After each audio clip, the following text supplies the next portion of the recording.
Hello mga boss, kumusta po kayo lahat? Shout out po sa aming mga viewers dyan. Kumusta na mga boss ang inyong mga sili dyan? Sana po ay maganda rin para makabawi at kumita. Ngayon mga boss, nandito na naman ako. Dito sa siling Taiwan. Ito mga boss naman yung variety ng Red Dot F1. So, ito mga boss yung palagi kong ina-upload ang video na napanood nyo. Ngayon, makalipas ang bagyo, bibigyan ko yung mga boss ng update ha.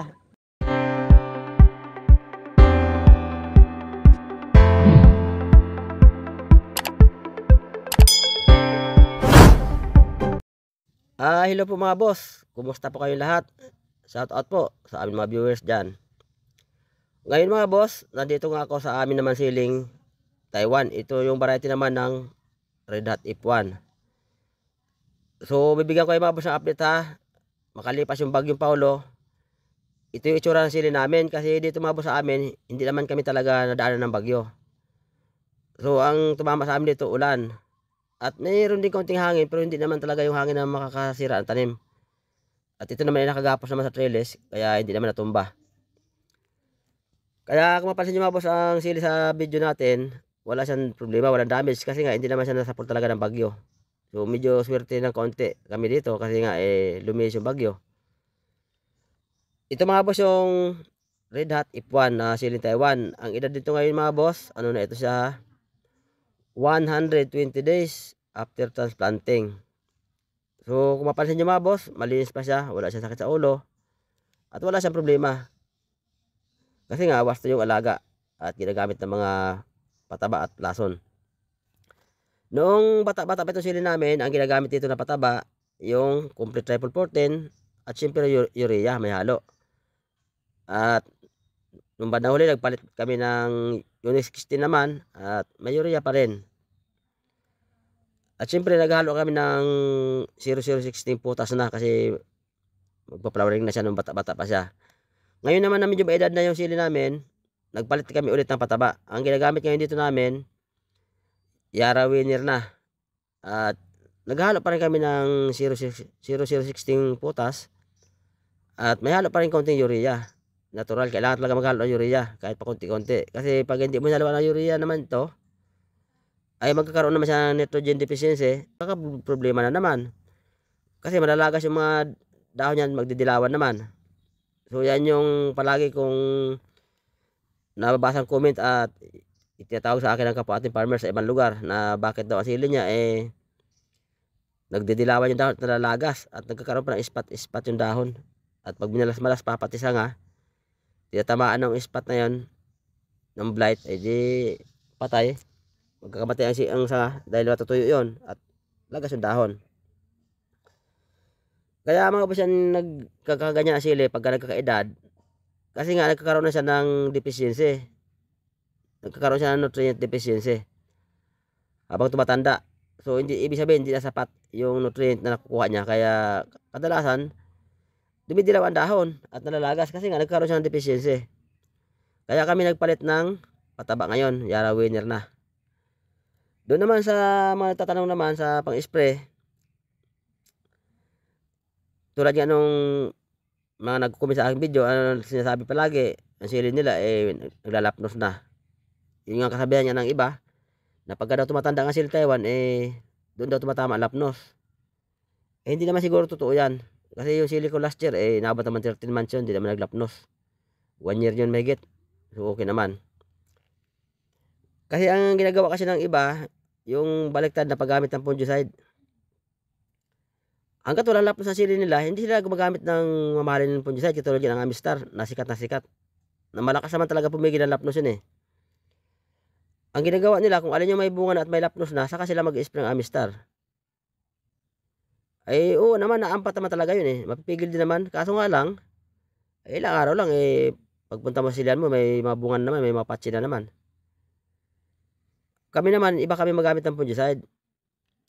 Nung bata pa talaga ito sili namin, na wala pa siyang bulaklak, ang ginagamit namin ito ng mga fungicide, minsan mangkusib, minsan antrakol, may dakonil din kung minsan. Pag start ng flowering na sili namin, ang ginagamit na namin ng mga fungicide katulad ng Amistar, or kung minsan Cabrio, or kung minsan Luna. At ayun na, may Armory pa kami ginagamit. Kasi doon sa pag-flowering stage ng sili, doon na rin magsisimula yung lapnos kung may tumutubong punggos doon, kailangan bago siya makabuo ng bunga, kailangan mapatay mo na yung punggos. Para hindi na siya diyan maminsala sa bunga. Kasi kung hindi mo siya papatay diyan, ay di tatama sa bunga. O ay kung mapatay mo na siya, hangga't maaga, di walang masisirang bunga. So ganyan kami mga boss, pag gumagamit ng fungicide.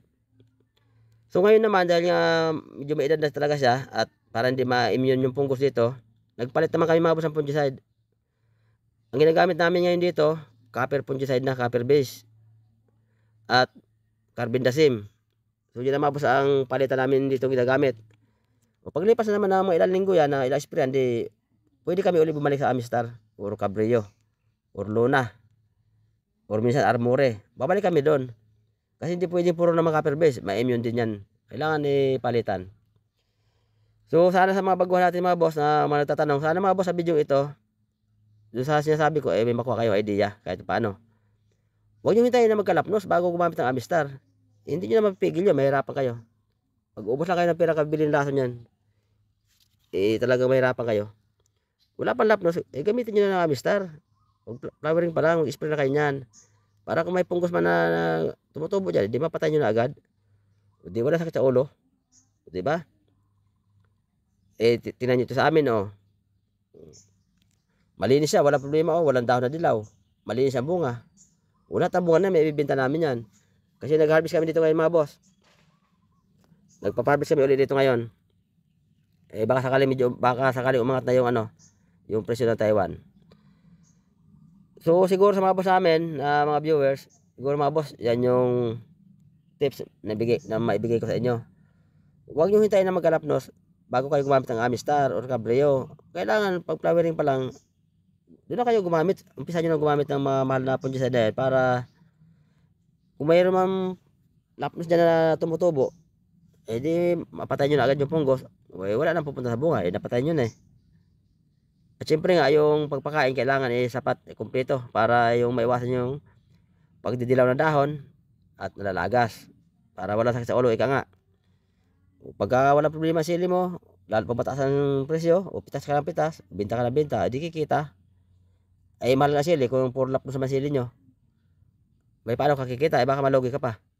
Kabibili ng fungicide. Napakamahal ang Amistar, magkano yung buti na maliit ito sa amin, ano lang yun. 250 ml, 1.5 na yata mahigit. Hindi ka mahal, ilang sprayan lang yun pag medyo maluwang ang sili. So yun mga boss sa mga baguhan, at doon sana nahirapan mag-control ng lapnos. Sana mga boss, sa pamagitan ng video ito ay nakapagbahagi kami sa inyo ng konting tips na pwede nyo magamit sa pag-alaga rin ng inyong mga sili. At yung mga pataba ka mga boss, kailangan lagi sapat. Lagi sapat ang nutrisyon ng sili para maiwasan yung pagdidilaw ng dahon at pagkalagas. Yun talaga palagi ang problema niyan. Kung hindi maglapnos, magdidilaw ang dahon, lagas. Di wala rin bunga, paano mamumunga yan kung walang dahon? So di ba mga bossing? So hanggang dito muna ako mga boss, babay muna. Abangan ang next video. Bye-bye.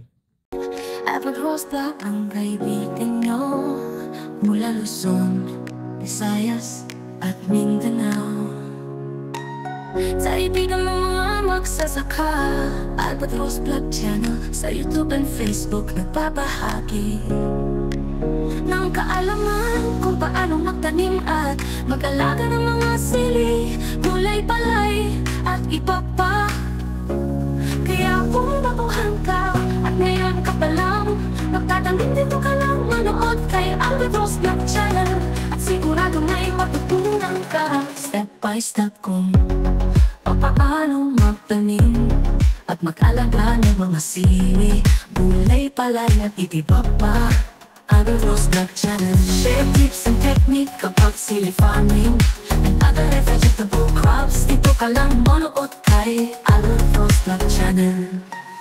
Kaibigan ng mga sili farmers, Luzon, Visayas at Mindanao. Albatross Vlog Channel, mapapanood sa YouTube at Facebook. Albatross Vlog Channel, share tips and technique kapag sili farming, palay, gulay at iba pa. Albatross Vlog Channel, share tips and technique about sili farming, palay, gulay at iba pa. Mindanao. Share tips and technique about silly farming, palay, gulay, at iba pa.